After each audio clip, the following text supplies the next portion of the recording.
Hey guys, welcome back to the It's Really Not That Deep podcast. Imagine for a second you are at the end of your life. You have played it all out, you have grown old to a beautiful age, and you're dying. In this state, you realized you didn't fail, you never even tried. I recently read the book, The Top 5 Regrets of the Dying, and it really changed how I thought about things. I highly recommend it, and I'm just going to be summing up some of the main themes that I took away from it.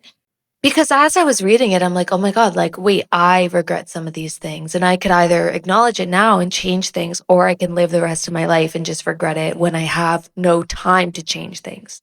I don't have my health. I don't have my youth. I don't have energy, time, finances. You got to do it now. So in the book, it emphasized, and lots of studies have shown that the number one regret of the dying is not living authentically to themselves. So what does this mean? This means feeling like you have to act a certain way to please other people, to get something, to get somewhere that's not actually true to you. It's not really ever getting to know yourself because you're not really able to accept yourself. That's no way to live a life. So that one really stuck out the most to me because I realized in a lot of ways I wasn't living authentically. I was doing things or not doing things, better yet, because of fear of being perceived and what others would think of me. I used to always say I have a fear of being perceived. I got over that. Well, not over it, but I'm clearly working on it. So we're going to talk about the top 5 regrets of the dying. And I hope that you resonate with some of these. I hope you're like, I don't want to end up like that. I don't want to end up feeling this way. I don't want to feel this way for the rest of my life. And you make a change. There's this quote that goes, you regret the things you don't do. And this is so true. Research has shown that regrets of what we did do, like if we do something and we're like, oh, that was embarrassing, I wish I didn't do that, those fade. What doesn't fade is the regrets of inaction. Those linger for decades. Because once you decide consciously that I can't do this for whatever reason, you're going with that. What you focus on expands. And if you've decided I can't do this, you're not going to do it. And then it's going to keep being there. It's going to keep being in the back of your mind. But no, I can't do it. I can't do it because XYZ. I can't do it because John from high school is going to judge me. And that builds. And then you look back and you're like, where did the time go? I wasted my life away worrying in fear. Ugh. A lot of viewpoints look at regret as a teacher. Like you're looking back on things in your life and you're like, oh, I wish this went a different way. So how can we now live our lives more in line with that? So let's go back to the number one regret, which was not being true to yourself. So there's this authenticity theory by Carl Rogers where he says, when we live to please others, we create conditions of worth that keep us from self-actualization. When we live to please others, we create these scenarios in our heads of what they need from us, who they need us to be, what we need to do to make sure they don't leave. That's not us being our true selves. That's us being a projection. So of course, this keeps us from self-actualization because how can we come face to face with ourselves if we're not going to be enough for all the people in our lives? As someone who slept walk through a lot of her life, granted, I was a child, but I feel a lot more awake now. I'm really grateful for being self-aware and for self-actualization because I can now navigate my life differently. I can figure out what really makes me happy and like what is the point of life if not that. And only through becoming more self-aware and self-actualized was I able to figure that out. So I think that this is obviously so important. And suppressing your true self, like think about it, suppressing your true self, your true loves, your true desires, that leads to depression and anxiety and resentment. If you're trying so hard to be this way for this person, you're probably going to end up resenting that person. And that's not a fun feeling. And it's not their fault. It's yours because you can't figure out how to be yourself. You can't become self-aware enough to face your true self, and you're not courageous enough to act as it. And I get it. It's hard. It's hard like when you don't like parts of yourself and then you have to face them to overcome them. I get it. I've been there. And then you have to admit it to other people and you have to be vulnerable and you have to be honest. That's really, really hard. And you don't have to do it. You don't have to. Who am I to tell you what you have to do or not? Live your life. Just be as happy as you can. The world doesn't need you to be perfect. It needs you to be real. Your dreams don't need you to be perfect. They need you to be real. There's this whole idea of alignment that I absolutely love to talk about. How can you live in alignment if you're not actually being true to yourself? You're dodging good opportunities left, right, and center because you're following all these weird paths that are not your path. I hope this inspires you to be authentic to yourself because we are moving on to number 2, working too much. Don't get me wrong. I am all for working. Like right now, I'm getting my master's in psychology. I'm still working on the side. I'm doing the podcast. I'm all for work. But at what cost? I know we've all heard this before, and I respect any stance on it. But I think it all comes down to this idea. You can always make more money. You cannot make more moments. And that's the truth. Like, I think, especially in your 20s, people should be working hard, should be building for success and for their future. But that's not all that there is to life. So it's really just that balance. But I'm going to say it again. You can always make more money. You can't make more moments. You're never going to be this age again. You're never going to be this young again. You don't know what's going to happen with your health, with your friends, with your family.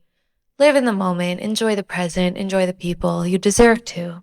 Number 3 is not expressing true feelings. A lot of the times, speaking from my own experience, I'll kind of turn down my own emotions, mute them because I think they're invalid or I don't want to cause conflict. And so I suppress them. And not only does that raise my cortisol, which is my stress hormone, it also damages the relationship because it puts a wall between me and the other person that they don't even know is there because I haven't communicated it and I haven't given them the chance to accept it. I just assume, no, that's not valid.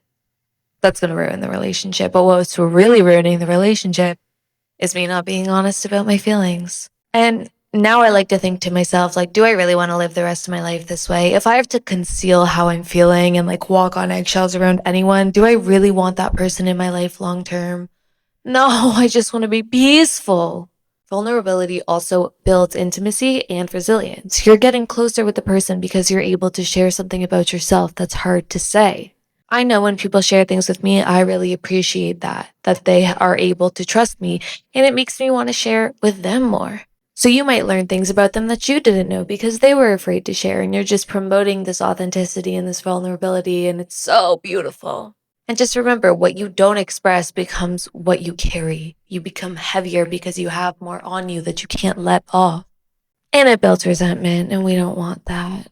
Number 4 is losing touch with friends. Maslow taught us that belonging is a core human need, and if we lose touch with our friends, the loneliness becomes a health risk. I think a narrative that a lot of us have been sold is that like our partner has to be everything to us, like our romantic partner. And I think romantic partner, such a beautiful thing, such a beautiful relationship, but don't be acting like that's the main character and then all your friends are just like supporting characters. Female friendships and like male to male friendships and male to female friendships, all friendships are so vital to happiness. I know it can be really easy to get so caught up in life and relationships and work and all the other things, but please don't neglect your friends. Especially if you're in university, remember this now. Don't lose touch. Not with the people that matter. And you will lose touch with some people like because you're not meant to be in each other's lives. And that's a big difference between that and like just not having time for someone. Make time for the people you love. Prioritize them. Show them that you care. Like, what is the point on this earth if not for love? Love is not only romantic love, it's family love, it's friendship love, it's love of yourself. Learn to love more, please. That was kind of a tangent. But the last one is not letting yourself be happier. People are always thinking that joy will come. Joy will come when I get this thing. Joy will come when I make $1 million. Joy will come when I get married. No, it won't. Happiness is about presence, not achievement. It's about the little things, enjoying the little things in life. Again, it's back to this hedonic adaptation. It keeps us chasing, but we're always looking for this like spike in joy when we get that thing. But the truth is, even if we do get that thing and that spike in joy, we'll be right back down to our baseline after some amount of time. So why don't we work on making the baseline better? I love the song The Climb because it's really all about the climb. It's all about the journey. The journey is your life. There are big moments. There are going to be big moments in all of our lives. 100%, good and bad. They're going to come either way. We may as well enjoy what comes in between them. If you've gotten the structure of my episodes, you'll know that I really like to get very deep into things. The podcast is called It's Not That Deep, but like clearly we go deep. So what I always like to do is, how to not have regrets, how to avoid this negative thing that we're talking about, because acknowledgement is the first step. So by acknowledging that we have these regrets and that, we don't want to end up on our deathbed wishing we were more ourselves or wishing we kept touch with our friends. We want to live that life now. So here's how we're going to do it together. I'm going to give you 2 journaling prompts. And I know that if you've never journaled before, there's a big hesitation. There was for me too. I was just like, oh, I don't feel like it. Just try. Just try. Even just like talking to your phone on the notes app or like write it down for real. But these 2 journaling prompts. 1, where am I not being true to myself? Really let yourself flow with this one. Don't be ashamed of yourself. Don't judge yourself at all. You don't have to do anything with this. Like you can rip it up, you can burn it, or you can decide to change your life. Totally up to you. But just acknowledge it because as we know, acknowledgement is the first step. And prompt number 2 is if I was 90, what would I regret more, trying and failing or never trying? I think you know the answers to this, but explain why. What is it that you're afraid to try? Why is it that you're afraid to try?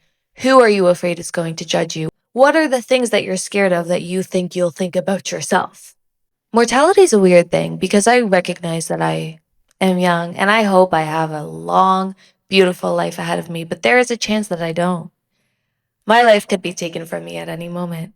Anyone's life can be taken from them at any moment. And that's not meant to be a scary thing when I say it. It's just like, do it now. We're not promised tomorrow. So reflect on how you've been thus far and how you want to be in the future and work with yourself to get there. Fall in love with yourself. Fall in love with your life. You deserve that. I hope you guys enjoyed today's episode. Please like, share, subscribe, all the things. Comment down below if there's any topics you want to hear about. See you guys next time.